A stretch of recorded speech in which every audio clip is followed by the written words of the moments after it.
qu'ils savent très bien dans quel pays ils se trouvent. Ils se trouvent dans un pays où le nom de tout un ministre de la Justice est vilipendé depuis 3 mois et il est toujours au même poste. Il donne toujours des instructions aux magistrats, aux hommes de loi, à la justice. Et au sommet de l'État, tout va bien. Personne ne dit mot. Il n'y a qu'au Cameroun, donc on peut voir ça. Donc ils savent où ils sont, maître. Ils savent dans quel pays ils sont parce que ils savent que nous sommes dans un pays où il y a 2 types de magistrats. Il y a des magistrats dont le sort est livré à la bonne volonté de Dieu. Leur carrière est livrée à la bonne volonté de Dieu parce qu'ils ont décidé de servir la justice et leur conscience qu'ils craignent. Et donc ils n'ont pas droit aux faveurs de leur hiérarchie qui justement privilégie le 2e type de magistrats qui justement n'ont plus peur de leur conscience, qui ont vendu, comme on dit au village, qui ont donné leur honte aux chiens. C'est-à-dire qui sont à la coupe réglée du politique, à la coupe réglée de tous les coups foireux, à la coupe réglée de ce genre de situation, de la corruption endémique. Donc ils savent là où ils se trouvent. Donc quand ils introduisent une demande de libération, vous avez suivi que même à la phase des enquêtes, il y aurait eu des tentatives ou des actes de corruption. Il y aurait eu. Donc vous voyez qu'ils savent que nous sommes dans un pays où les individus qui nous dirigent n'ont pas de limites. Ils savent que nous sommes dans un pays où personne n'a plus peur du président. Personne n'a peur de la parole présidentielle. Personne ne respecte le président. Ils savent que nous sommes dans un pays où tout ce que le président dit, c'est du vent. La seule volonté qui compte, c'est la leur. Ils savent que nous sommes dans un pays, monsieur Wende, où les créatures sont devenues des petits créateurs et qui n'attendent que la fin du souffle de leur créateur pour pouvoir prendre sa place. Ils savent enfin que nous sommes dans un pays où on peut acheter une conscience pour une monnaie de singe. Donc, en vous disant que quand une autorité s'engage très rapidement sur la voie d'une décision finale, il faut craindre donc ces 2 choses que j'ai évoquées. Il faut donc tenir compte de ce parallèle. La deuxième chose, monsieur Wende, dans cette affaire, c'est que j'ai aussi suivi, parce que vous-même vous avez posé cette question, ils disent que c'est un homme d'affaires et il emploie beaucoup de Camerounais. Bon d'accord, je suis d'avis avec Maître qui disait que, bon d'accord, tout le monde donc qui est homme d'affaires et qui emploie des Camerounais peut donc égorger d'autres Camerounais et puis sachant qu'il n'ira jamais en prison parce qu'on va craindre qu'il se retrouve, les Camerounais qui travaillent chez lui se retrouvent dans la rue. C'est ça un état de non-droit, c'est ça un état de privilégié. Un pays où certains sont sous le coup de la loi et d'autres ne le sont pas. C'est-à-dire qu'à travers cette réflexion, on comprend qu'ils ont envie de nous dire que le Cameroun n'est pas un état de droit parce que la définition par excellence primaire de l'état de droit, c'est un état où même ceux qui font les lois sont sous le coup des lois, sous le respect de la loi. À plus forte raison, ceux qui n'élaborent pas les lois. Vous comprenez? Donc, poser la question de cette façon, je crois que c'est assez maladroit, mais ils savent où ils sont. Je voudrais aller plus loin, monsieur Wende, pour dire que cette affaire est simple. Hein, c'est simple. Je crois que le président, dans sa ruse, est en train de boucher les trous au-dessus du ministre de la Justice et de lui en creuser d'autres sous ses pieds. Je crois qu'on n'ira pas dans ce qu'il pense. On sera plutôt dans une affaire de rejet, tout simplement de leur demande de libération, parce qu'en fait le juge même principal qui est là, c'est M. Schlick, qui justement est un homme de conscience, qui a souffert justement de ces réseaux qui arpentent et gangrènent la justice depuis plus d'une vingtaine d'années. Mais le président allait le chercher, pourquoi? Pourquoi on l'a désigné là-bas? Pourquoi on l'a désigné là-bas? C'est justement pour qu'il puisse faire contrepoids à sa hiérarchie qui est impliquée jusqu'au cou. Bonjour les enfants, c'est papa. Bienvenue dans le premier podcast de la journée, les enfants. Bienvenue à la clinique. Comme on vous le dit toujours, à chaque fois que vous croyez qu'un match est fini, vous entendez en fond sonore tous les cas. Tendez vos oreilles, Excuse-moi, Yoyo, je vais poser. Tendez vos oreilles. À chaque fois que vous entendez, que vous croyez qu'une chanson est finie, vous entendez derrière tous les cas. Ça va faire plus de 30 jours, les enfants. 3 mois, plus de 90 jours.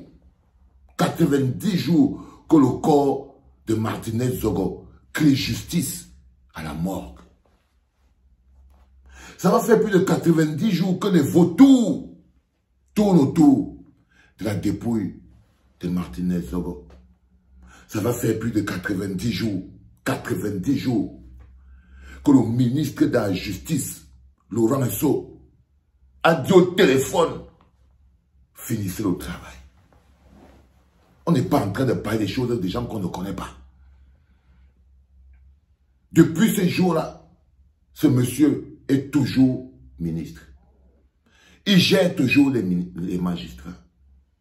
Nous avons lancé une pétition que je vais remettre en ligne aujourd'hui, que je vais remettre le lien tout à l'heure, demandant la démission de ce monsieur. Plus de 27 000, la pétition la plus signée du Cameroun. Plus de 27 000 Camerounais. J'ai appris même que les services de Pomba sont venus tirer la pétition là. Parce que je crois qu'ils vont utiliser ça aussi pour coincer monsieur finissez le travail avec ça. Plus de 27 000 Camerounais ont signé cette pétition pour demander la démission. Non seulement que ce monsieur démissionne du ministère de la Justice, mais qu'il se mette à la disposition de la justice. Le peuple a crié sa colère. Le peuple s'est exprimé par une pétition. La seule chose qui restait au peuple maintenant, c'était de descendre dans la rue pour réclamer sa souveraineté. C'est-à-dire que le peuple s'est exprimé. Le peuple a fait une pétition. Plus de 27 000 pétitionnaires. Le peuple a mis la pétition en ligne et en public. Il ne restait plus qu'au peuple de descendre dans la rue. Ça va faire plus de 90 jours que Pomba se nourrit de l'énergie de Martinez Zogo. Du reste de l'énergie de Martinez Zogo. Parce que si aujourd'hui, le corps de Martinez Zogo n'a pas rejoint sa dernière demeure, si aujourd'hui le corps de Martinez Zogo n'est pas enterré, non, ce n'est pas parce que Pomba ne connaît pas la vérité, c'est parce qu'il bouffe des cadavres. Si aujourd'hui le corps de Martinez Zogo n'a pas rejoint ses ancêtres, c'est parce que Pomba bouffe les cadavres. Oui, parce que c'est un bouffeur de cadavres, les enfants. Il se nourrit encore autant qu'il veut. Tant qu'il ne s'est pas morbide, tant qu'il n'est pas de manière morbide, il n'a pas nourri son esprit jusqu'à la lie. Jusqu'à la lie. Il ne va pas. Il va continuer. Seigneur Dieu, mon pays. Mon pays. En temps normal, on devrait déjà avoir une grosse manifestation au Cameroun. Vous avez le droit de sortir demander la justice pour Martinez. Parce que là, ce que vous voyez là, au jour d'aujourd'hui, c'est que le décès de Martinez n'est plus au niveau de la justice, c'est devenu un prétexte politique. Les gens qui disaient que oh, les gens vont faire la récupération politique, vous voyez donc que le R a confisqué le corps de Martinez. Vous voyez donc que Pomba et ses amis ont confisqué le corps de Martinez pour faire des règlements de comptes politiques avec. Pour faire des règlements de comptes politiques avec. Qui fait la récupération politique? Mais il aurait suffi que un politique de l'opposition donne son avis là-dessus pour qu'on lui dise qu'il est venu faire la récupération politique. Mais là, vous voyez très bien que même Pomba est un charognard. C'est un charognard, c'est un vautour. C'est une hyène. Il bouffe les carcasses. Parce que la carcasse de Martinez, dans quel état elle est même encore là-bas? Où c'est là-bas dans la morgue. Et entre-temps, monsieur finissait le travail est toujours ministre. Il est toujours et toujours ministre. Des enfants. Tous les jours, je vous le dis. Ces gens ne travaillent pas pour nous. Ce sont nos adversaires. Ces ministres, ces sénateurs, ces machins, trucs, tout ça là. C'est contre eux, c'est d'eux qu'on doit se libérer. Ne les respectez plus. Ils ne méritent pas le respect. C'est le fait que vous les respectez qui bloque même nos vies. C'est le fait que vous soyez toujours en train de dire un sénateur, un ministre, un président. Non, c'est des jouisseurs. Et si on ne les prend pas comme ils sont, si on ne les réduit pas à leur simple expression, si on continue à leur donner le pouvoir dont ils ont soif, c'est pour ça que vous les voyez peuvent tout faire pour être sénateur. Regardez un gars comme Tchatchoué, il est déjà milliardaire. Mais il danse dans son jardin parce qu'on l'a nommé sénateur pour les honneurs. Pour qu'on dise monsieur le sénateur. Ils n'ont aucun projet pour les pauvres gens que nous sommes. Notre destin est entre nos mains.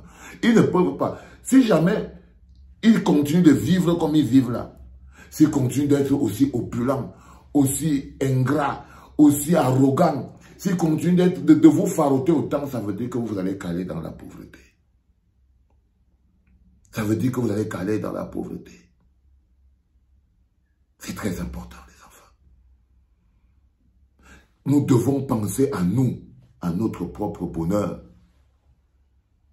Il est important aujourd'hui que nous utilisons un peu notre énergie pour notre survie collective. Et je vous explique tous les jours que la survie individuelle n'est pas possible.